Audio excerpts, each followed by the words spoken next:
Hello. হায় হায় বৌদি, আজকে তো তুমি খুব হট লাগছো। এত সুন্দর হাতগুলোকে কেন কষ্ট দিচ্ছ? বললে তো আমি গিয়েই কাপড় কেচে দেই। তুমি আঁচল নিয়ে যখন কোমরে গুজে রাখো আমি তো পাগল হয়ে যাই। কামিনা, এটা তো বল, তুই দেখছিস কোথা থেকে? যখনই ছাদে আসি তোর ফোন চলে আসে। দম আছে তো সামনে এসে দেখা।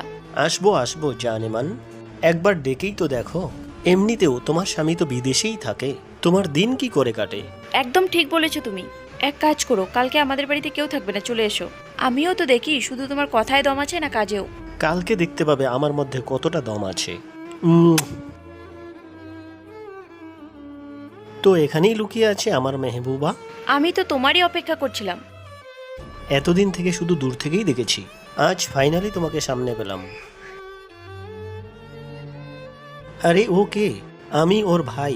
আমাদের এটা প্ল্যান ছিল তোমাকে এখানে আনার। ও আমাকে সবকিছু জানিয়েছিল কিভাবে তুমি বিরক্ত করছো। আমি পুলিশকে ফোন করে দিয়েছি।